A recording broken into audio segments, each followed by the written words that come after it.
Hi అండి, welcome to Krishnaveni Sripuram channel. నేను మీ కృష్ణవేణి. అందరికీ నమస్కారం అండి. ఈరోజు రెసిపీ శనగపిండి హల్వా అండి. శనగపిండి హల్వాను ఎలా ప్రిపేర్ చేసుకోవాలో చూసేద్దాం రండి. ఒక బౌల్లోకి 1 కప్పు బెల్లం, 3 కప్పులు వాటర్ని వేసుకుని జస్ట్ బెల్లం కరిగే వరకు దీన్ని ఉంచితే సరిపోతుందండి.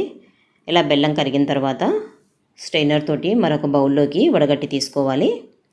ఇప్పుడు ప్యాన్ పెట్టేసుకొని 1 కప్పు శనగపిండి అలాగే 1/2 కప్పు గీని వేసుకొని దీన్ని లో ఫ్లేమ్లో బాగా కంటిన్యూస్గా కలుపుకుంటూ 4-5 నిమిషాల సేపు బాగా ఫ్రై చేసుకోవాలండి.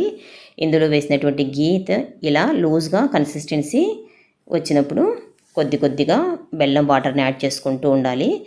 వేసినటువంటి బెల్లం వాటర్ని ఈ శనగపిండిలోకి అంతా బాగా మిక్స్ అయిన తర్వాతనే మళ్ళీ నెక్స్ట్ ఈ బెల్లం వాటర్ని వేసుకుంటూ ఉండాలండి. ఈ విధంగా 4-5 సార్లు మనకు బెల్లం వాటర్ అయిపోయే వరకు టైం పడుతుందండి. నేనైతే 5 టైమ్స్ వేసుకున్నాను. ఇలా అంతా కంప్లీట్గా బెల్లం వాటర్ అంతా కూడా అయిపోయింది కదా. దీన్ని మీడియం ఫ్లేమ్లో పెట్టేసుకొని బాగా కంటిన్యూస్గా కలుపుకుంటూ దీన్ని దగ్గర పడే వరకు దీన్ని కుక్ చేసుకోవాలండి. ఇది రెడీ అయిందనడానికి మనకి చుట్టూ వేసినటువంటి గీ అనేది లైట్గా ఇలా సైడ్కి ప్యాన్కి రిలీజ్ చేస్తూ ఉంటుంది. ఇలాంటి టైంలో చూడండి బాగా కనిపిస్తూ ఉంది. ఇప్పుడు స్టవ్ ఆఫ్ చేసేసుకొని దీన్ని గీ అప్లై చేసుకున్నటువంటి ఇలా ఒక గరిటెతోటైనా సర్వ్ చేసుకోవచ్చు, లేదంటే మామూలుగా అలాగే కూడా మనం సర్వ్ చేసుకోవచ్చు అండి. మీకు ఇష్టం అంటే ఇందులో ఏవైనా నట్స్ కూడా వేసేసుకోవచ్చు. అంతేనండి, శనగపిండి హల్వా రెడీ అయిందండి.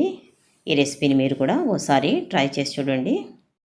ఈ వీడియో కనుక నచ్చినట్లయితే లైక్ చేయండి, షేర్ చేయండి, సబ్స్క్రైబ్ చేయండి. Thank you for watching.